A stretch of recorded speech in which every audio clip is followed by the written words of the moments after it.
Feist. Everything you want to know about your favorite women's sports in one feisty hour. With your feistiest friends, Kelly O'Mara and Sarah Gross. And today we are going to learn all about what it takes to launch a new WNBA team from the soon-to-launch Toronto Tempo's president. Yay. I feel like this is just a Canadian episode, Sarah, because first, it was a big weekend for Canada. It's been a Canadian week in sports, for sure. You've got to at least, we don't get very many, so we don't get very many.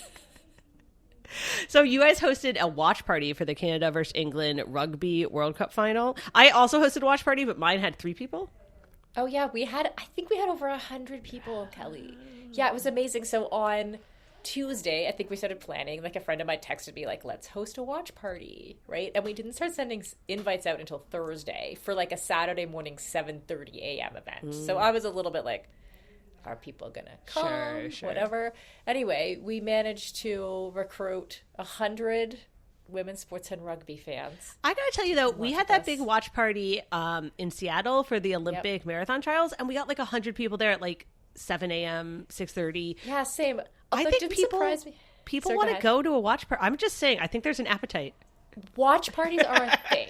So, yes. So let me tell you, like, I don't want to, like, say anything that won't happen, but based on the success of this watch party, I feel like there might be more watch parties here in Victoria anyway, with, like, our crew and with our partner at Whifflandia. So there's, like, a little bit of, there's some things in the works, if you will.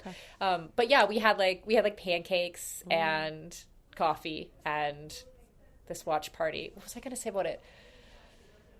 We had donuts, which basically means I picked up donuts and went to my parents, and we all watched it. I've mentioned this before. My dad played rugby growing up. Like when I was a kid, he played rugby. Him and his brothers played rugby. I went out for the rugby team, and I was like, nope. Oh yeah, not for me. Remember that. Yeah, amazing. So he was very excited about this. So we watched it, and I have to tell you, he was like, I'm actually impressed Canada gave England a run for their money. Like, because I think England was considered so dominant that it actually was pretty close for a little bit. Yeah. Was it? At the beginning. And then it looked like you guys, so at the beginning it was like Canada was doing good. And then England started pulling away. And then it looked, when they threw in some subs, like when Liv went in, it looked like you guys were going to come back a little. Because you were like, you just couldn't close it. We just couldn't get back close enough to have that feeling of like we might do it and we might get back over the line. But like when they made that first try, and we were up like 5-0, it was like, oh, amazing. Like within the first, it was like very fast at the beginning of the game. Fast, yeah. But then very quickly on its heels, England got 2 and converted them both. So then it was like 14-5 for a while. And I feel like that just, like, we got our 5 minutes. I think, and then it was hard after that. Well, I think there's a point, and you mentioned this, obviously we were talking about this last week, like Canada crowdfunded to get there, whereas England and the BBC, it's getting mainstream BBC coverage, Guardian coverage in the UK, so I've been reading a lot of it and watching some of it, and they keep saying that, England professionalized like 6 or 7 years ago. And I don't know what professionalized means. And then you realize like, they're on salary. Like, yes. And they have like full-time athletes. Right. These are full-time athletes. They're on salary. They have full-time staff and injury. And I think as a game, and this tends to be true in all sports, as things go on, that's when those differences start to add up, right? Because you have all the medical support and you have like fresh legs because you could like sub people in the previous games. And so I do think that's where you start to see that really come through. Yeah, I think it's like, I think I told you last week about how I got in like a debate at the pub about where the guy, basically the guy who started, he was trying to goad me, trying to get me going, which was like very easy if you're talking to me about women's sports. But he was going around the table going, women's rugby, yes or no? Women's rugby, yes or no? And so he just sent my partner, Jamie, a text on Saturday that just said, women's rugby, yes. Yes, yes. So I feel like rugby is also like changing hearts and minds of the fans too around like what, because there's people who say, like, we've all heard these things like nobody wants to watch women, especially we don't want to watch them in tackle, blah, blah, blah, blah, blah, all this dumb crap, right? But then you watch them and you're like, oh, hells yeah, I needed that, right? So I feel like women's rugby is like changing the culture too. It did also break. Like I was looking, I knew it had broken some viewership records and attendance records, so I went to look it up. And the press release is like, it broke all the records, all of them. Like it sold 3 times as many tickets as the World Cup that was usually they're 4 years, but because of the pandemic, 3 years ago. It broke attendance records. It broke viewership records. So the final had 81,000 people at it in Twickenham. Which is the most ever for a single like women's world rugby game. And then the final had like 5 point something million watching it in England, like live. Wow. So which was the most watched rugby game this year in England. And obviously that's actually like kind of a big deal because rugby is kind of a big deal there. I was thinking like now that I hosted a watch party, right? Yeah. I was thinking about like the viewership numbers and how it's affected by watch parties. Oh, so like yeah. the more watch parties there are, like that's what we had one stream coming in for 100 people. Sure. Right? So when you have with the more watch parties popping up, like that number gets multiplied out really quickly. Here's my other question for you though. In Canada, was it just on CBC? It was on TSN. So that's like a regular channel though, right? I don't know. I don't have cable. I don't have cable. Yes, but my point is you didn't have to subscribe. You didn't have to subscribe to like an obscure streaming service, no, right? Okay. No, nothing. It was if you consider TSN obscure, then yes. But no, it was a because that's the thing. TSN like 1 and 4. Because in the UK it was on BBC. In Canada it was on TSN. Here, my dad signed up for a trial of Paramount Plus because it like wasn't on regular TV, and you're like, well, that's not how you grow the sport. I got news for you. I do think though that. Like on the men's side too, that rugby's a hard sell for the U.S. audience because of the dominance of football. It is, and that's one of the things that now people are talking about. Like, okay, well, where to from here, right? Because you like clearly women's rugby. I mean, we were at the Olympics last year, and there was something like 60 or 70,000 fans there for that final, and we were like, this is blowing up, and then you had women's elite rugby, which is the like semi-pro league here in the U.S. start. So everybody, obviously, there's a lot of momentum for like women's rugby. There is a little bit of like, okay, what now? Because Women's Elite Rugby had to end their broadcast deal. And I think I'm pretty sure it's because they simply couldn't afford to produce the broadcast. And like, I went to a game and I couldn't imagine how they could afford like it wasn't at that, like they just didn't have that infrastructure. Right. And so you're like, okay, well, where do we like, and this is a thing that women's sports, I think, has struggled with in the past. Like you look at soccer historically, women's soccer was really, really, really popular in the US on a 4-year cycle. Olympics, World Cup, and then they like couldn't sustain a pro league for 20 years. And now obviously they can, and there's an appetite, and there was probably that appetite before and it just wasn't being served. But I think rugby might be at that point where, okay, clearly there's an audience and they've had marketed to them the Olympics, the World Cup, but how do you then get them invested in the season, year after year type stuff? Yeah, it might just be one of those sports that takes a little longer in the US, like soccer, like you just said, because but like where globally it's because already rugby, soccer, those are huge global sports. Or like cricket, like getting cricket to be popular in the US, not going to happen. It's like one of the most popular sports in the world. So sometimes, sorry, but the US is just not on the page, you know? We do, unfortunately for everyone right now, we do influence global culture a lot. Yes.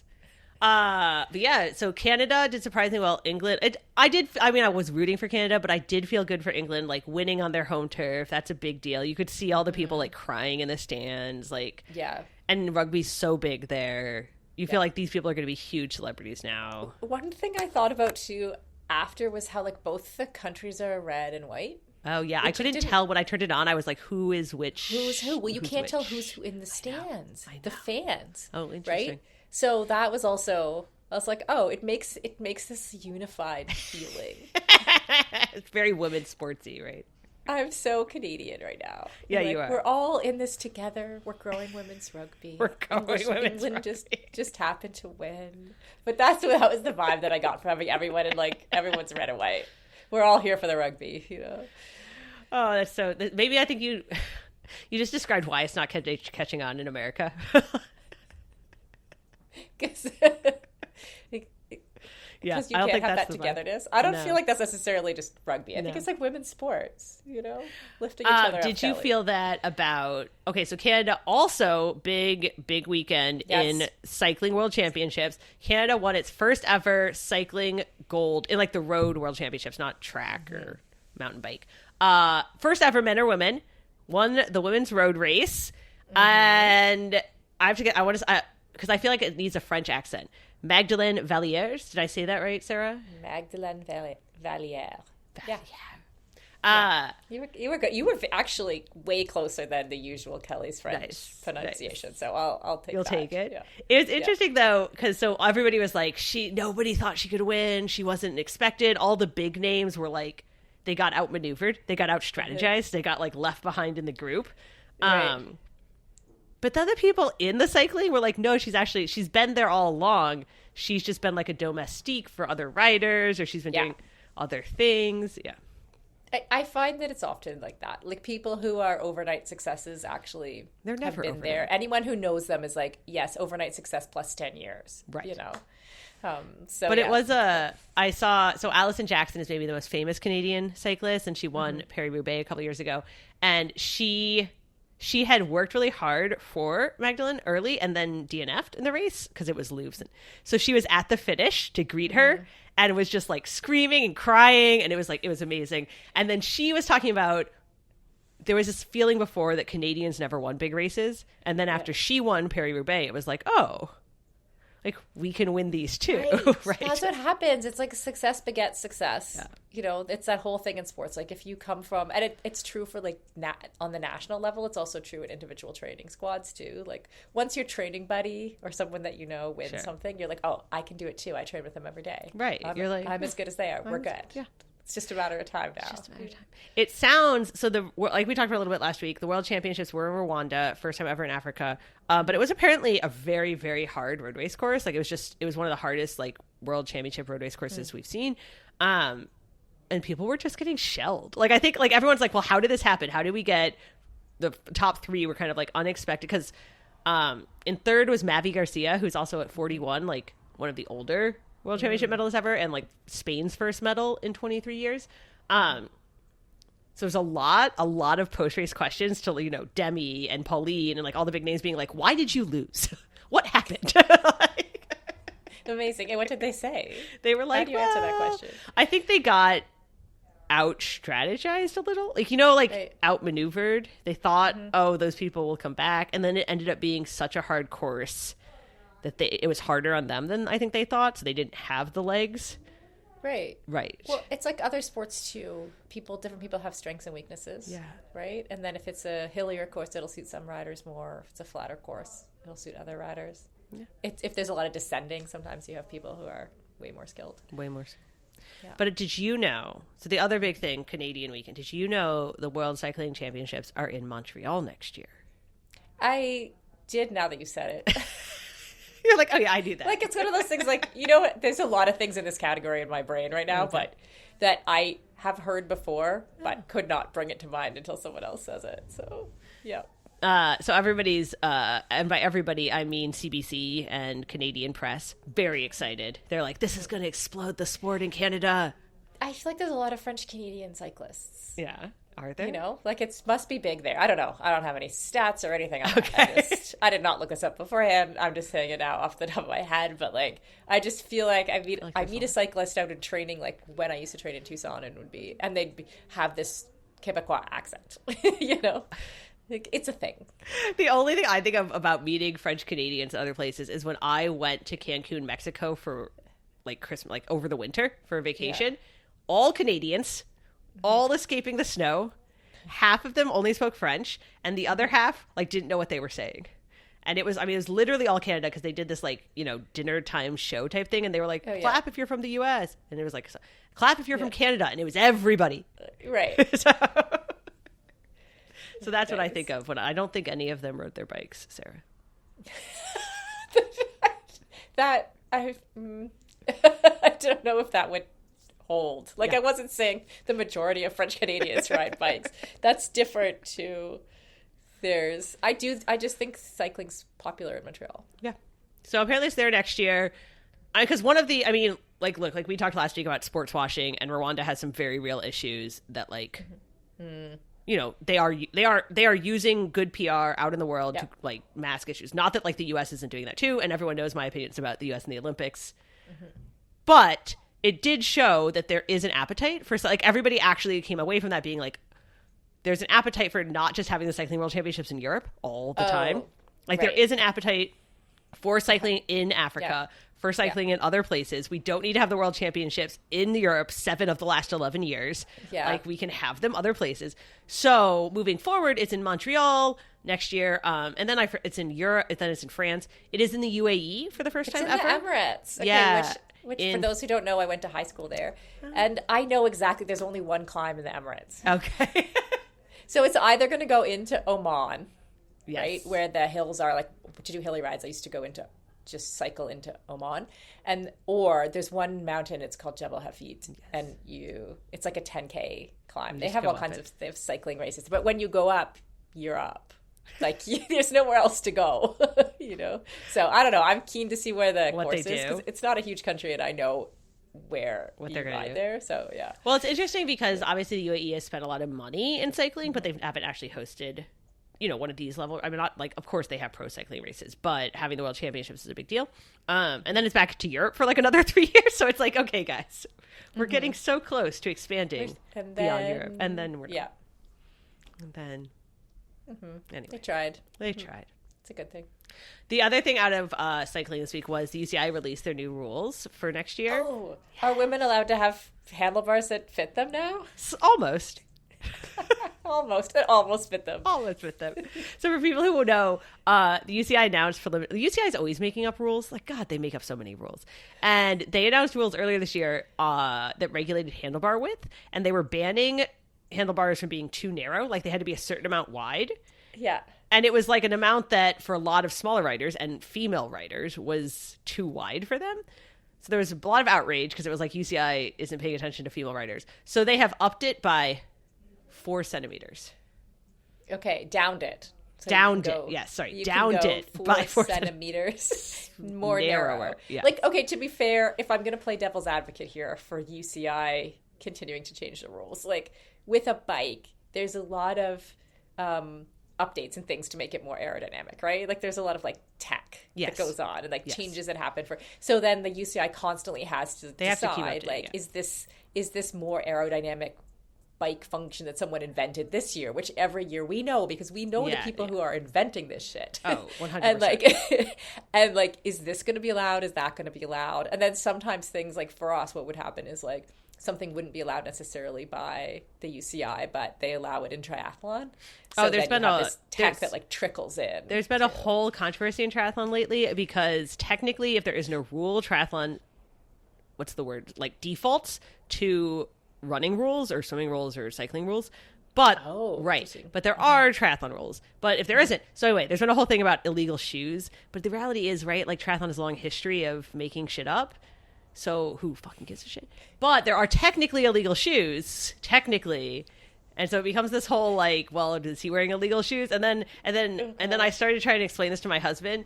And literally within like 10 seconds, he was like, what are you talking about? Oh, yeah, that's right. I'm bored. I'm asleep now. Yeah. And now we're regaling the same exciting stories to our audience. Right. But the point is UCI has a lot of new rules. So they update a lot of rules. And I mean, they also, they update a lot of rules. There's like a cap on how much you're allowed to spend on track bikes, which I also think is like hilarious. How much you're allowed to spend? Yeah, there's a money cap. A money cap? Yeah. Oh, interesting. Okay. So yes, they update a lot of rules, but the one that a lot of people were upset about was this handlebar width, which, yes, they updated it because people were doing, in the men's peloton particularly, some crazy things with like really narrow handlebars that flared out and was like kind of dangerous. So that is what that was spawned from. Right. But it felt like it didn't really consider female riders in its... Totally. We've seen that from the UCI before. What? Just not necessarily taking female riders into account. Kelly, I have to tell you though, just as we were talking about the aerodynamics, I'm like in my office recording right now. This guy walks by with like literally the opposite of an aerodynamic bike, like, you know, those fold-up bikes. Yes. And he was carrying it like it was a suitcase. It was just like, and he just walked by. And I was like, oh, that's funny. Mm-hmm. We are going, we're skipping ahead a little bit here, but coming up, we will be in Kona for the Women's Ironman World Championships next week. So we will have an episode for everybody from the island. I feel like I need to say, if you want deep dives, we will be doing daily episodes on the Feisty Tri feed with race directors and medical directors and world champions and all the pro athletes. So we'll have daily episodes on Feisty Tri feed. But here we will kind of like recap why we're there, why it's important. We will not recap the bike rules, probably. Probably not. Possibly We could. not. Hopefully, we'll have other things to talk about. By then. Yes. We won't be like, is this wheel legal? Yes or no? Unless you want to hear that, then let us know if you want to hear about the specific aerodynamics of race wheels. But I do know a lot of people, kind of our general audience here who may not be in the weeds on triathlon, are curious why and how we kind of got to this last all-women's Ironman World Championship before it's kind of going back, like smushing back together men and women. So we will be covering all of that. Most of the smushing is the women, to be fair. Smushing. But... yeah, we're trying to like jam the women back into the men's race. I like keep picturing like a Pringles can, you know? Oh, yeah. Just go back in there. Just go back in there, women. Stop talking. That describes the vibes, honestly. Yeah, it does. But before we get to what's coming up, there were 2 other world championships this past weekend. I know my theme's like too many world championships all the time, but what else do we have? Trail? We had the World Trail and Mountain Running Championships, and I know you were like, what is the deal with that? And again, so was my husband, because he's a Katie Scheid fan, and Katie Scheid won the long race, and he was like, that's cool. What is this? Like, what did she just win? Right. So I went a little bit deep. It is run by World Athletics. Like, we're just like, World Athletics is the governing body for track and field. And so they wanted like a foothold in this like booming ultra trail mountain. Well, of course they did, because it's booming. Because it's booming. Yes. And so they kind of, because there's been different governing bodies or different attempts at governing bodies over the years. It's always sort of, as with any new sport, right? Like ski mountaineering, whatever. There's always like which one's going to stick. Mm-hmm. So this seems to actually be sticking, because they did get big names. Katie Scheid won the like 82 kilometer long race. Jim Walmsley on the men's side. But it is still like actually a wide variety, if that makes sense. Like in second behind Katie was a woman from Nepal. I want to get her name right. Sanmaya Buddha. Yeah. So it is still like you still, it's not the same names you always get. It's still like, because people are representing their country, which is still like a big deal to a lot of people. Right. Yeah. Like you qualify through a federation and a country. Yeah. System. So you still get a pretty wide mix. So I think I think a lot of people actually really like that, is what I'm trying to say. Yeah. I think it's interesting, and I think it helps develop the sport too, to have countries be able to send a representative. They do it's not a vertical. They used to call it a VK, a vertical kilometer. Now it's 6 kilometers, but it is straight uphill. And then they do kind of this like classic 14K race, which is like an hour and a half or 2 hours. You know? Then they could have what they call a short. I'm putting this in quotes, short 45K, and then they have like the long race. The uphill one is super interesting to me. Have you ever done a VK? No, I have run though. I've probably run 6K. Straight up. But have you seen the VKs where they just go like, but I haven't straight up? No, I have not like tried to race that. That's craziness. It's actually a whole different thing. Like imagine the strain on your Achilles. Yeah. And like your forefoot, like your heel probably doesn't touch the ground the whole way. Because they do Broken Arrow, which is a popular style of the race. They do a VK here in the mountains and they just go straight up the ski run.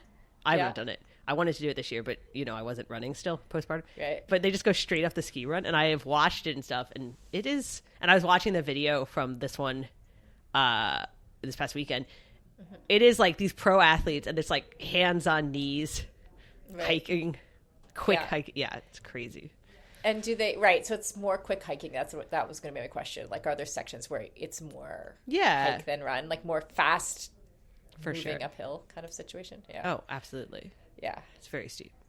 But the German girl, Nina Engelhardt, won that and the 14K. And there is a team competition for each of these. Mm-hmm. So it is like, Team Sweden won the 45K and Team Italy. Oh, I see. Yeah. Right. So like your top, like the people who get the 3 over the line, like in the cumulative fastest time or something like that. Yes. All of those categories have teams? Yes. And then there's an overall team. That's great. Mm-hmm. I don't think Canada did that well. Do they have to cross the line together? No. It's like cross-country scoring. Because I feel like that would be fun. That would be fun. Like if you had one where you were just like you and your friends had to be tethered together and run. It's our new thing we just invented. Just tether 3 people together and run straight up a hill. See how that goes. Seems pretty good to me. Have you ever seen the centipede races where they tether people together? Oh, God. Okay, Never. so Beta Breakers here in San Francisco. Wait, I'm not the first person to think of this? Weirdly, no. Funny. And Beta Breakers is known for, well, people being drunk. But they also do centipede races. And it's like national records in centipede races. And you're tied together. Do you have to have 10 people, though? It's not. There's some minimum number. And you're counted from the last. Anyway, I have seen, like, they are very serious here about these. And I've seen the last person basically being, like, dragged behind. Amazing. What if you fell? It makes me very nervous. That would scare me if your teammates are faster and you're just like trying to keep your feet under you at the back, just like. It's a real thing. Yeah. So. Okay. The other World Championships past weekend that I also think looked crazy and hilarious was the XTERRA World Championships last year in Italy. And Feisty had kind of like a producer, somebody who works for us who was racing it, and she was making some videos. And she told me, it's just solid mud. It's just like ankle deep, thick mud all over the course. It's been raining. And I was like, sure. Right. And then I saw the video and people were just falling, sliding.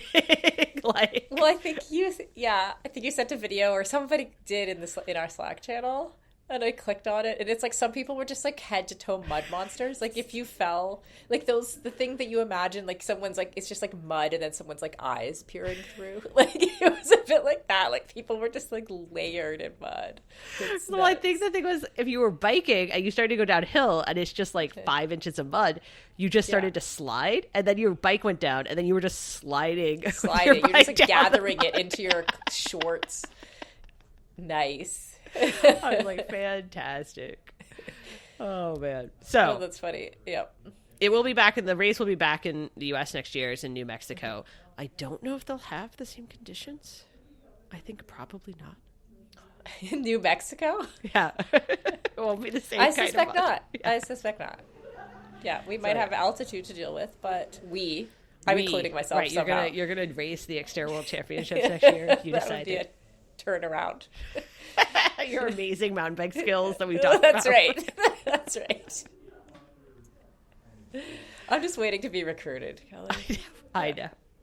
Before we're making fun of partially of Sarah's interview that is coming up, and partially of our ongoing desire to be recruited into sports. To be recruited. Yeah. Before we get to our interview today, were there any other big Canadian moments from the weekend? Rugby, cycling. You're like you're like there's just so much sports. There's so much sports. Yeah. Yeah. Do you guys call it sport or sports? Sports. Sport is British. Okay.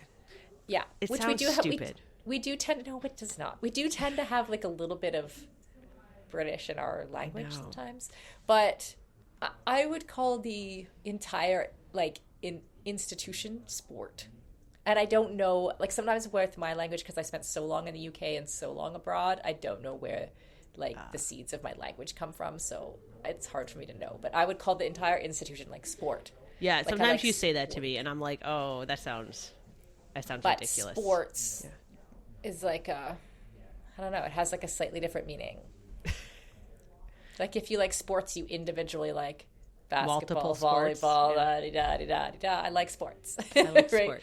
Whereas sport, you would say sport is what's the phrase people always say? I I'm not literally gonna don't know remember. where you're going with I'm this not now. going to remember.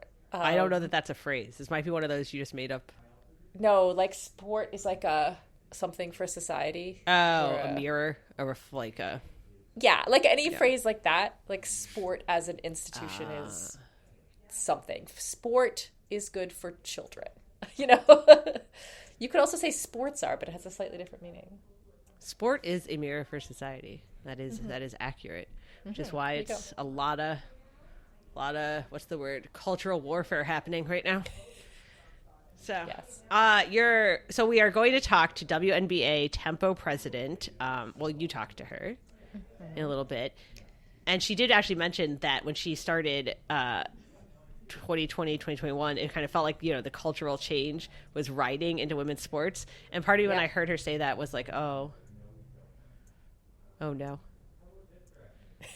Oh, you thought, oh no? Well, because as she said, that feels like a lifetime ago. And I mean, she didn't say this, but my implication is that, that cultural moment has changed.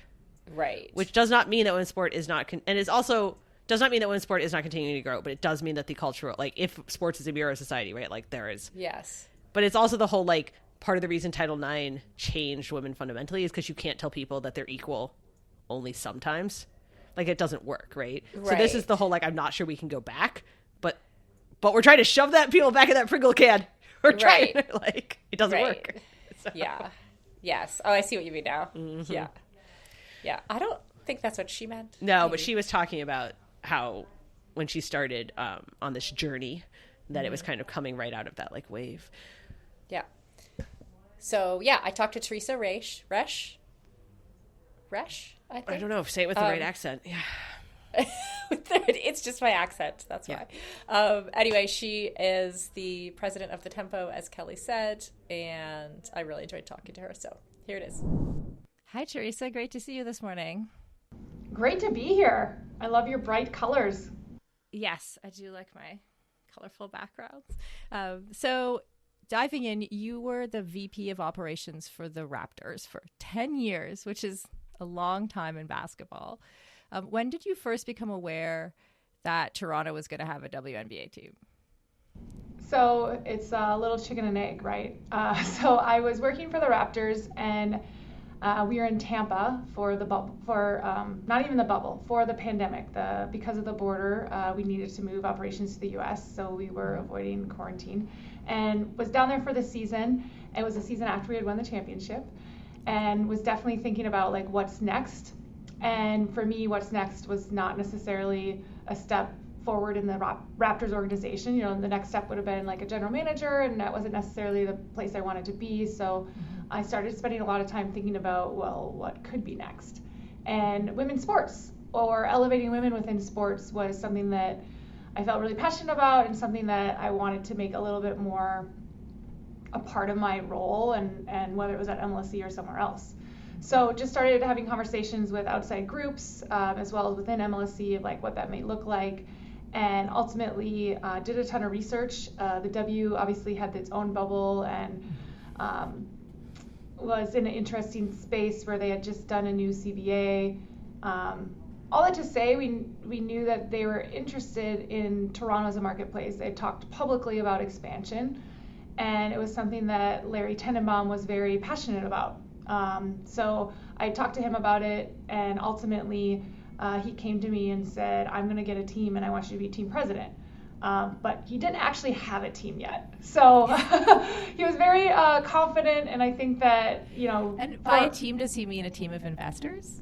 A team of a WNBA team, like a team of people. A WNBA team. Like he was going to do a team. He was going to work with the league to, like, get a team. So it hadn't been awarded. Mm-hmm. So I said, Larry, I want to be part of this. So I resigned from MLSE and worked with him on the bid, knowing that if we were successful, I would be leading it. So it, like I said, chicken and egg. Like nothing's ever black and white. But I knew I had done enough thinking that I knew I wanted my next career step to be within women's sports, whether leading a team, working in the industry, or really supporting people like myself in the Raptors, like women making an impact in professional sports. Could have been the college level too. Like, there was just like a really interesting time. If you think back to right after the pandemic, women's sports really kind of took on. Like, they were still kind of carrying the momentum from like Me Too, and just like the place that women had in society. It was just a really interesting time, and it seems like not that long ago, but in other ways it seems like a long time ago. 2021, 2020. But I was ready to make my move, and it was incredible to have an opportunity and an investor and owner like Larry to be able to be part of his team and what he was building. Yeah, well, congratulations on being part of that. So, I mean, the timeline is basically I resigned from the Raptors in January, like had a transition time, started working full-time on the bid in March, and we were awarded the team the end of May. And then at that point, it was gung-ho, 2 years to tip off, and let's get going, let's make it happen. And well over halfway now. Tip off is just around the corner in May of 2026. Yeah, I think we're also excited over here at Feisty. But okay, what actually makes for a successful bid? Like, what are the pieces of that make the WNBA say, okay, yes? You have to ask the WNBA, honestly, to be real. Like, I don't know exactly how they make final decisions. But what we knew, what we had in Toronto was we weren't just going to be Toronto's team. It was very important for Larry and something that the league also saw a huge opportunity that this is Canada's team. Mm-hmm. We actually, it would have been great to be named Canada's team. Like our name would be not attached to a city, but our mission is to grow the game across this country, and someday hopefully there'll be another WNBA team here. So we couldn't necessarily take over all of Canada. Because we want to make sure that there's space for another team at some other point in the future. So we gladly have the name Toronto Tempo, but we are positioned and our mandate priority, what we're building this team around, is really the entire country of Canada. Yeah, at least in the short term, that feels like. Yeah, I mean, I certainly in Victoria, BC, feel a strong connection. Oh, to great! I love the to hear Canadian that. Team in Toronto, yeah, for sure. And I'm sure it means that I'm going to have multiple trips to Toronto in 2026. Well, we have announced that we're coming to Vancouver, so it's not quite as long, but we'll welcome you to Toronto as well. Yeah. Amazing. And when we chatted last time, you kind of mentioned that running a franchise team is a new franchise team, I should say. It's a bit like running a startup, which I obviously relate to very strongly. But like from that first moment, when Larry comes to you and you're working together on this bid, like what are the steps from deciding, okay, we'd like to have a WNBA team, to making it happen? I mean, I know that's a huge question, but I think a lot of people don't really understand how much what goes time on. do you have? Yeah. Well, Exactly. what I'll say is kind of the steps and the experience I've had. So we are awarded a team. The first question everybody asks, what's the name, right? You get a name. The next question they ask is, who's going to be your GM? You get a GM, and then it's going to be, are you going to have Canadian players? And then from there, it's like, okay, we're going to hire a head coach. And I'll tell you what the head coach gets asked once we hire one. So, some of those things are also, like, all that to say, I think the general public, the questions that you have is also some of the orders that we build in. Right. So when we awarded the team, I knew that there was a couple things that were of high priority. So number one was name and logo. Like, we needed to have an identity, and we needed to understand what did we want the story of that creation process to be. And we wanted it to be one of transparency and to be one that was of all of Canada. So we did a name your team.ca, and took a bunch of submissions, and it was incredible to have a lot of people part of it. And we also were really transparent, right? We did cutting room floor where we shared all the names that didn't work and why, and ultimately landed on the Tempo. Another priority was building a leadership team. So spending time on organizational structure and what the leadership team was going to look like, responsibilities. So ended up hiring, well, I should say it, first employee of the Tempo was actually our chief financial officer. So he worked very closely with Larry on the bid, a lot of the planning, the pro forma, everything that ultimately went, the numbers, the business, how's this going to run. I was number 2, so I came on board about a month after him in the plan and more of the strategy and the overall vision of the team. So our CFO was already on board. That's not always the place. Sometimes the people in the bid, walk away and go work on something else. But he was part of it from the beginning, Patrick Lee. And then we rounded our team with a chief marketing officer and a chief revenue officer.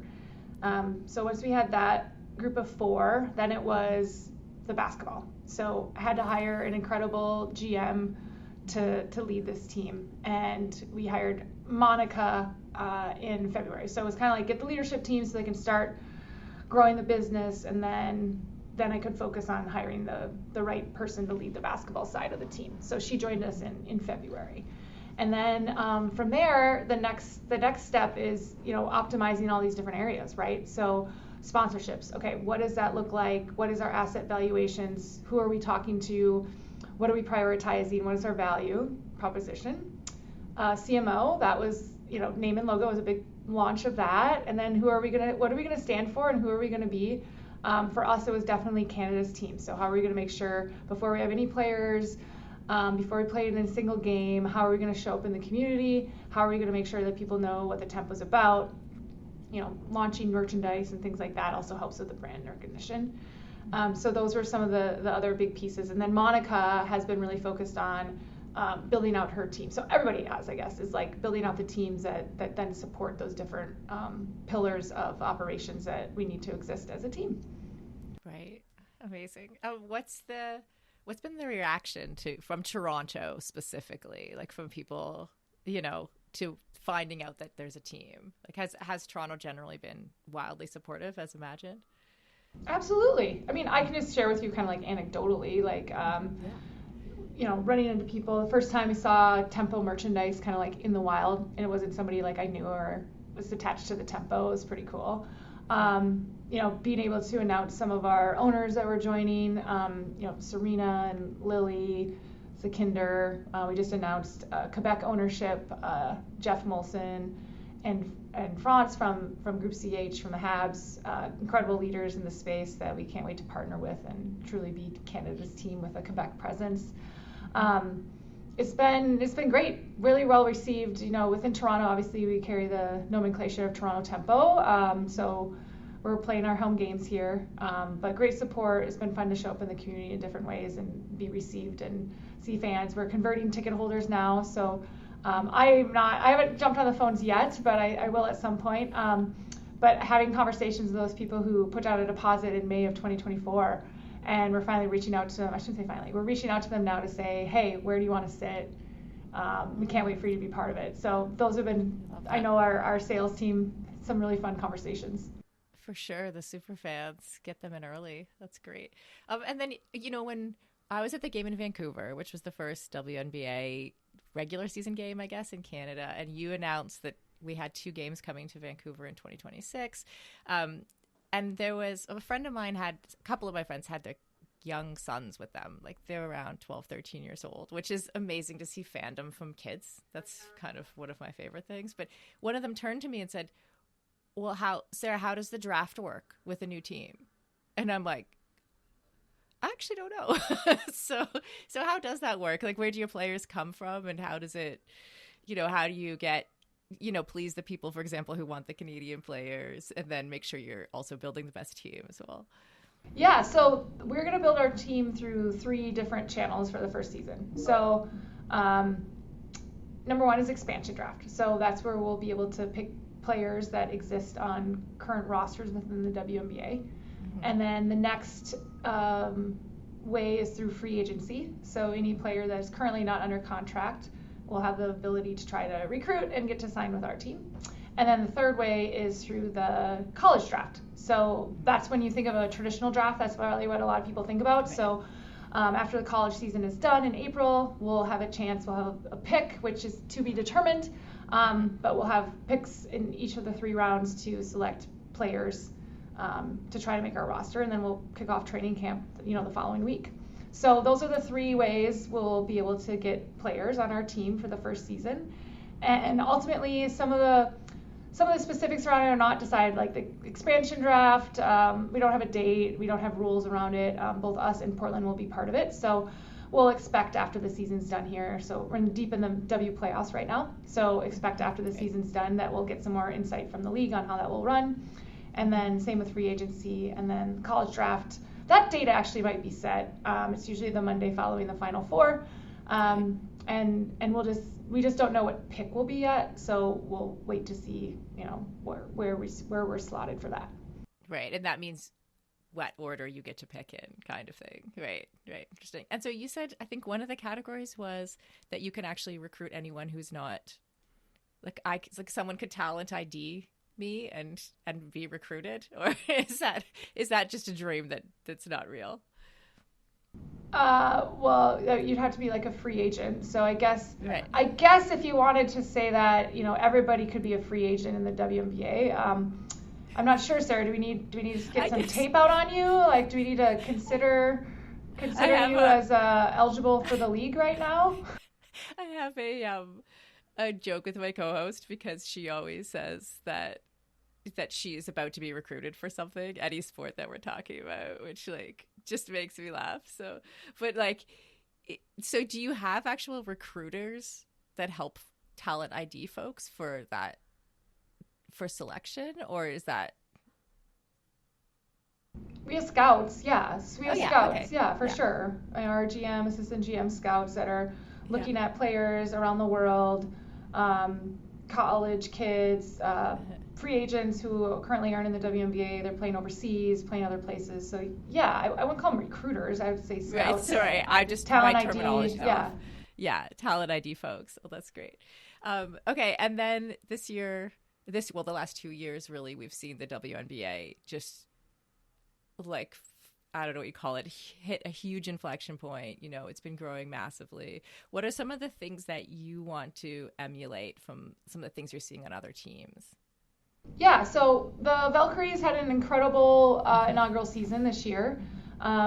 So we'll definitely take some ideas from them. What's great is they are very open and great partners. They understand, I shouldn't say the entire league. I have a great dialogue with the other 14 team presidents, and very supportive. Everybody understands that we are much stronger together than individual. Now that doesn't relate to on the court. Everybody's going to try to win the game, but I think as we're talking about the business and growing the league and the business, each individual team, there's a lot of synergies and a lot of shared information and shared best practices, which really has helped the league become what it is today and will only help it in the future. So, looking at the Valkyries, they did a great job of integrating the community, optimizing monetization opportunities that existed within Chase Center and within the community, delivering incredible value to their partners and to their fans. So different things that we look forward to delivering on as well in our own way.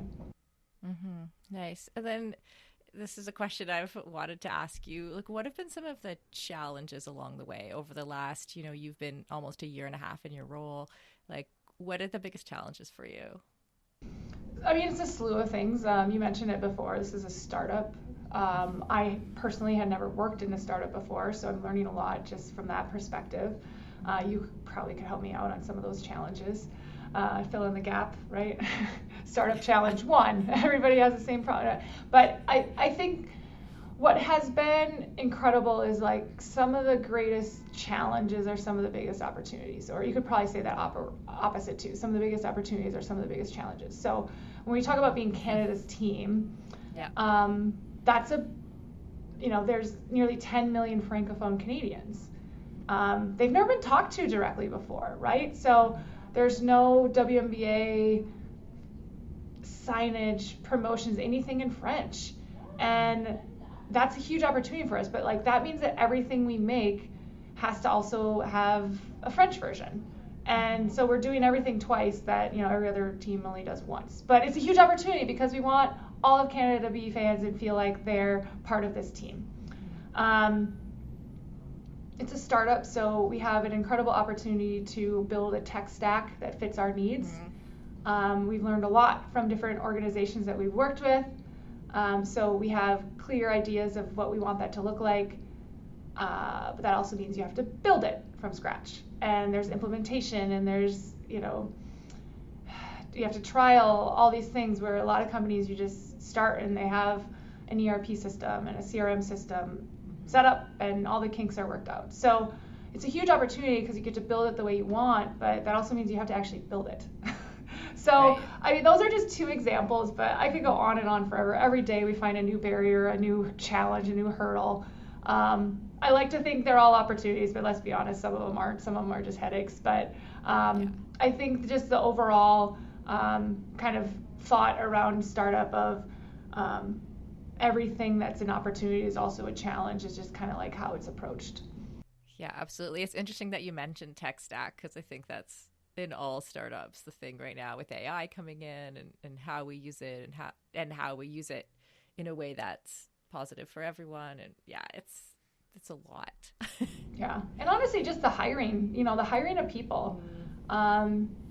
It takes a lot of time and resources to hire people. And when you're coming into a startup and you have not only a game, but an entire season to play, you need resources, you need people, and that takes time. So to hire, 55 people in a 12-month span, maybe 16-month span, it's a lot. It's a lot. Yeah, and to be creating the culture at the same time and getting good communication. Yeah. Well, a startup is flying the plane while you're building it, and that's exactly what we're doing. Right. I love it.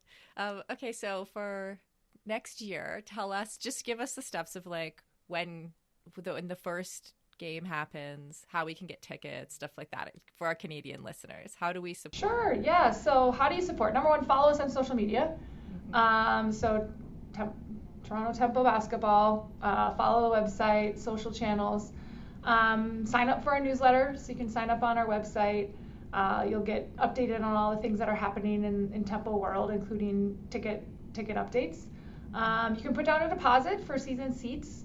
We are converting those right now, and not gonna lie, like if you sign up today, you might not make the cut. We'll probably sell out before we get there, but still put your name on the list because that's also who we're gonna go to first for tickets in out-of-market games, so Vancouver and Montreal. So I guess maybe we have a couple of different lists. We have the overall deposit list for season seat holders, and then we also have one list for Vancouver and one list for Montreal. So they'll be like the first to know details of opponents and dates for those games. And buy a shirt, buy a hat. And there's some pretty cool ones. Like you've got some cool partnerships with some interesting brands. Yeah, we have great licensees. Everybody who is making Tempo gear is a league license. So we launched with 17. We'll be coming out with some more. So when you say like a partner, they're not necessarily a partner. They're not like like Sephora, CIBC are actual brand supporters, sponsors. Anybody who makes gear for us is a licensee, so they pay the league a certain percentage in order to use our marks. And we're so happy that so many people want to make our merchandise. So ultimately, we don't even get to see all of it. Like we're not designing all of them. A lot of those licensees go and use our marks in the way that they want to, grow and create something really cool. So we're excited to see it launch just as much as our fans. And it's fun to see so many different great companies, including Canadian companies. You have Roots. Podaloo just came out with a new line. Really looks cool. Give and Grow. There's a candle maker based out of Toronto that has some things. So it's really fun to see the different types of merchandise that are out there, and it's only going to grow bigger. So yeah, buy a piece of merch and sign up for information. And ultimately, come see tickets. Tune into the WNBA finals. Right now, when we're talking to partners, they're wondering how big is the WNBA fan base in Canada? And the way to look at the way that they measure it is by these a couple of preseason games, but then also who's watching. Buy League Pass, right? It's kind of late now in the season, but sign up for next year. Tune into all the games, and your eyeballs and how you spend your money. Well, I shouldn't say your eyeballs, but how you spend your time and energy and money speaks volumes. So spend it on women's basketball and the sponsors that support us. So go open a CIBC bank account and buy all your beauty needs at Sephora. Nice. I definitely am in the right algorithm for getting all of the cool merch on Instagram. Like once you like one thing, it shows up. So that's my shopping tip for anyone who wants you to just linger a little longer on those things, and it keeps coming back. Ironic, exactly. What a coincidence. Okay, Teresa, before we go, is there anything else you want to say to the Canadian fans or you'd like to add going into 2026? Just be a microphone for us. We're going to tell our story loud and clear, but we need all of our fans to also tell it for us to truly optimize this incredible opportunity we have. We love that we can be Canada's team and we have that opportunity. So tell your friends, tell your family. Just because you might not be able to come to a game doesn't mean that your fandom isn't impactful and the team can't feel it. So like I said, it's your time, energy, and money. And we feel it every time that you tune in, every time that you spend your hard-earned dollars on a t-shirt or a hat.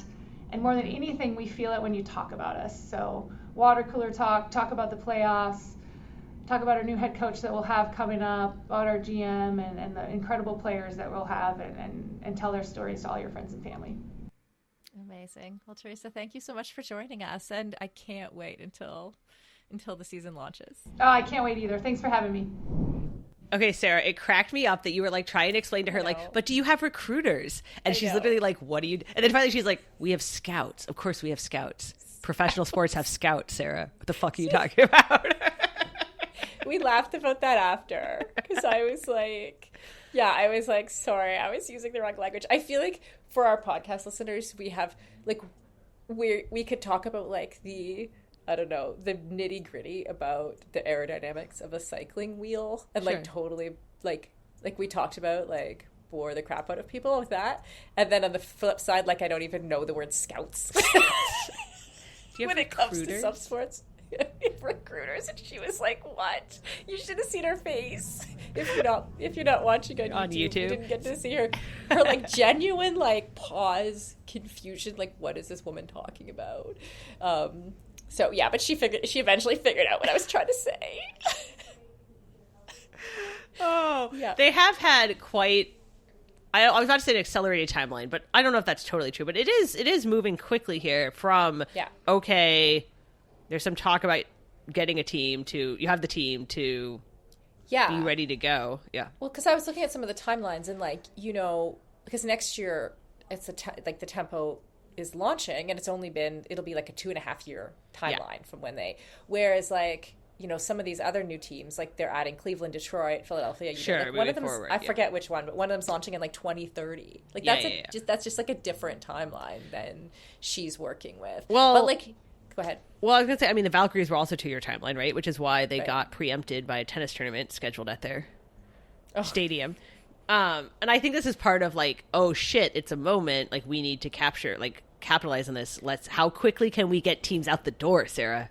Yeah. Now. Exactly. Yeah, hire people. Exactly. Yeah. Go for it. Yeah. And I have to say, like, I was very impressed. I've talked to Teresa once before, but I was like very impressed by her. She's obviously like comes from operations and with the Raptors. So I feel like she's like just the right person to like get everything organized, get the shit done, and get this team out the door. You should have asked her, did you watch the Netflix show with Kate Hudson about running a basketball team in LA? What did she learn from Kate Hudson?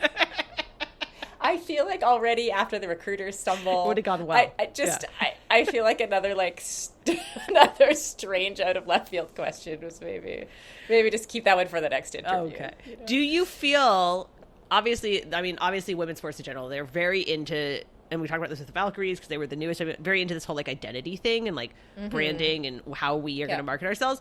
So do you feel like this is Canada's team, since that is the identity they're leaning into? I think they did a really good job when they came. I started to feel that in Vancouver because they came to Vancouver to announce that they were doing 2 games in Vancouver next year during regular season play, and she said also they're doing a game or 2, I forget, in Montreal, right? So I feel like by doing those things, they're doing a good job of like, that's what I felt it when we're in Vancouver and we have this team coming to Canada, right? And it's the first WNBA team outside the US, and you know, then I was like, oh yeah, great, I'm behind this. I'm going to be flying to Toronto for this. I don't even have to now because they're bringing me 2 games. Me personally, 2 games. Is it what? I mean, I guess, and I don't know the answer to this. Maybe we should find out. What is the broadcast deal in Canada for TV for WNBA? Absolutely no idea. I should have asked her that. But they should, because obviously that's a big deal, right? Because as we talked about, like the whole, and I don't believe the saying that you can't be what you can't see, because if that was true, nothing new would ever happen. But it is much harder. It's much harder. And there's a limited number of people who are able to do that. But that is how you build fans. And that is why it's always like a really big deal when it's on like actual TV, not on some streaming service that you have to like look up and like decide if you're going to pay for, right? And if you're paying for it for the duration of the season, or if you're just trying it out, and all of that. So I will be curious what they do, because again, like like you said, there's never been a WNBA team there, so I don't know even if like the WNBA media deal covers that. Obviously, one of the big things right now with like what happens next in WNBA is the CBA negotiations right now. There's so many expansion teams in the next 5 years. The collective bargaining agreement is up for negotiations right now. The players opted out and are negotiating it. And I feel like the vibe has been that they are not making progress on reaching an agreement. I just haven't heard anything. I heard they are not making progress on reaching an agreement. Because as we talked about before, what the players want is a bigger share of revenue. Most other professional sports get somewhere around 50%. Well, and notably the NBA players get 50%. But it's not like NBA's, it's not like, oh, that's much more than NFL or NHL or that is standard. And WNBA gets slightly less than 10% of revenue. Yes. So what they want isn't, so people are always like, oh, well, they don't earn as much yet or make as much as the men, which is sort of like a red herring argument, because what they're arguing for is a share of revenue, especially as revenue is increasing. What I think is really interesting is that the Players Association has also talked a lot about wanting a deal that has some kind of equity stake, right? They want to be involved in those media broadcast negotiations. More so, I think, than male players traditionally. The female players are we have ideas. Right. And we want to say in how this is shaped. Yeah, scale them into the growth. Great. I think that sounds great. I also think, and again, you and I have talked about this a lot, but there is also this amount where female athletes come generally from a place of they've had to fight a long time for what they have ideas about how they would like to see it grow and what they want to see done differently. What they want their league to look like. Right. Yes. So I think they also want a say, and you're seeing that now with Nafisa Collier, who is the Players Association rep, and she also is one of the founders of Unrivaled. So they basically were hey, look, I think I can do this. Yeah. I think we can make our own thing. And they've proven that they can, right? What my unanswered question, ongoing unanswered question about this is what was different when the NBA first negotiated, when they were at the stage of growth that the WNBA is at right now, and they negotiated their 50%, or the other leagues, like you said, what is different about the men's leagues? How are they spending money differently that they were able to have 50% going to the players, or how did that all work versus why it wouldn't work now? Or is it just that there's a lot of the money's already accounted for, so they're just so the WNBA is okay, but then how are we going to pay our bills? How I don't really know what's different. What's different? I think is the stuff more expensive now, which is kind of true across the board for everything. I think there's two things there, right? One is absolutely you and I are always history, right? When the men were at this point, it was a completely different point in history, and one by a what's the word? In today's dollars, we were talking about different amounts of money, and sports were also viewed different. It was just a different, they weren't as big yet. And then it was sure. And there were a few huge names when the ABA merged with the NBA. And so you wanted to keep those huge names and win them over, like Kareem, right? And so you're willing to pay them what at that time seemed crazy, but now doesn't seem crazy because in today's dollars, that would not be crazy, right? Right. And then that got kind of grandfathered in, and then it's grandfathered in, and then you have this whole built-in, well, that's just how we do it. That's just how we do it. People underestimate the that's just how we do it factor. Oh, my goodness. I do not. And then to the accounting question, I was reading, because I went deep. I went a little deep on the whole CBA negotiations a while ago. I'm and people who know way more than me have said there's 10 different ways you could do accounting for a professional basketball team. Yeah. And all would be legal.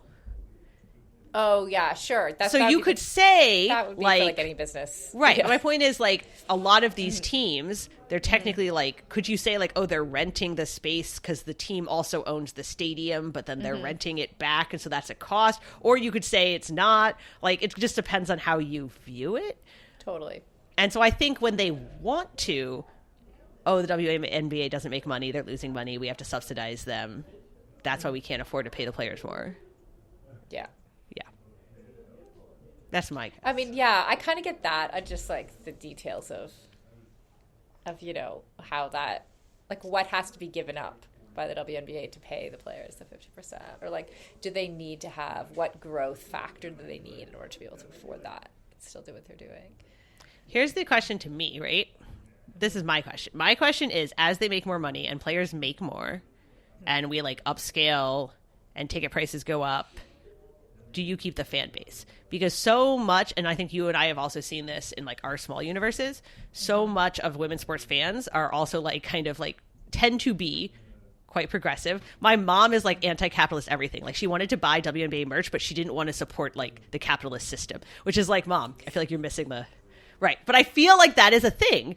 And I heard, and then the Liberty and New York Liberties, their season ticket prices like tripled or something for next year because they're very, very popular. And then you had all these fans being like, why are you pricing us out? We've been here all along. And so, and a lot of fan base for these fans is built on the like, they seem very genuine. They're real people. They fly commercial like me. Like there's, I mean, college sports is going through this exact same kind of. Yeah. So if you lose that whole, like a huge part of your audience feels connected because of your progressive values, because of this, how do you keep that? It's that. Yeah. I mean, you ultimately do. I mean, this is the exact same thing the entire Olympic movement went through when they lost amateurism, right? Or like every sport goes through that kind of, what do you call it? Like that progression. So, I mean, they'll make it through. People will buy the tickets. Oh, for WNBA? Yeah, they will. For college sports? No, I think college sports are going to implode. But that's a different topic. It's a topic for a different day. Will college sports implode? Because you don't want to pay to watch semi-professional football. Like, what is that? No. Anything else with the WNBA? Oh, the playoffs are happening right now. Yeah. Oh, my God. Sarah, there's actually been so many upsets now. I mean, not so many, but the Lynx, who were number one going in, got outed, and it was wild.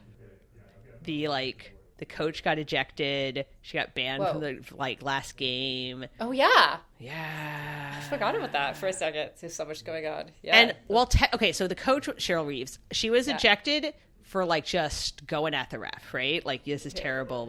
And then she was suspended for a whole tirade post game, in front of a mic, about the officiating. I think that's what I saw on social. Yeah. So in review, the play that she was really upset about, actually may have been called just fine. But there is an overall concern about officiating in WNBA. At first, I will say, when people I was hearing complaints about officiating a year ago or earlier this season, I was like, guys, everybody always complains about the officials, whatever. Mm-hmm. But it sounds like from former players too, so they're not invested, they're not literally in the league, because players in the league are always going to think they're getting shafted. But even former players are no, one, it has gotten they are allowing way more physical play now. They're just the refs are just looking the other way, and the officiating, it's not that it's bad, it's that it's inconsistent. So they're not sure what that's going to be enforced. And then when you look into it, it seems that there's a lot of turnover. A lot of the best WNBA refs leave for the NBA, but it doesn't go the other direction. Right, because they're making more money in the NBA. Or it's more prestigious or whatever. Yeah. Yeah, that is a problem. It is a problem. And so it's not even, it's if we're all going to agree, X thing is a legal play and we're just going to accept it's more physical, one thing. But I think what's really frustrating people is the not knowing. Right. Right. Oh, gray zone. It's no good. Can't have gray zone in sports. I will also say, I think, and this is probably, again, women's sports has a weird space here. I think the players and the coaches should be able to say whatever fucking shit they want to say about the refs. You should not get fined for your post on Twitter about how the referee, the officiating sucked.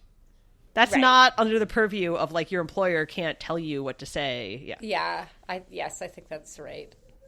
But they are getting fined. Yeah. For their own podcast. The fines are tiny, right? Yeah, they're $400. But I still think it's bullshit. Yeah. I think it's bullshit too. I agree. Okay. I agree. Noted. Okay, Kelly, I was searching for fun facts from WNBA history, which if anybody out there wants to make a I think there's probably some really amazing stories about the growth and the development of the WNBA. I think it's time to start telling those stories. So, filmmakers, writers, let's do it. I'm sure they're in the works too. I'm not the first person to think of this. But in 2022, you maybe know this, the entire league was valued at $450 million. 3 years ago. Sure. And now you have the Valkyries, a brand new team that are valued at $500. Right.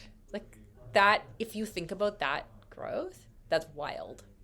It is. And also, Yeah. I actually immediately am like, oh man, I don't know that the league and the president were prepared. Like, that is a different job Yeah, to suddenly have that kind of growth. it is. And I mean, handle it. valuation and revenue are two different things. Yeah. Of course. But that's Wild. That's just insane. 450 million for the entire league? Yeah. Like, imagine you got in then.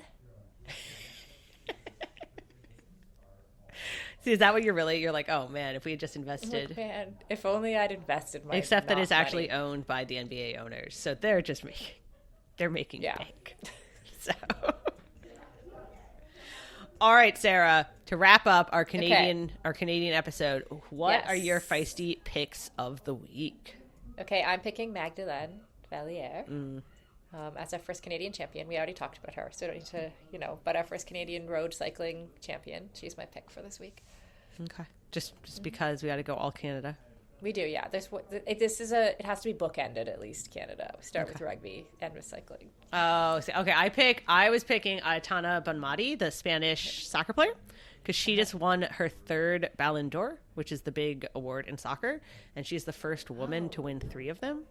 There's only 2 guys who have, like Messi, and I can't remember the other guy's name. So that's a really big deal. Right. She is not just, I feel like most people know her as the woman who like brought the suit against the Spanish Federation president for the unwanted kissing.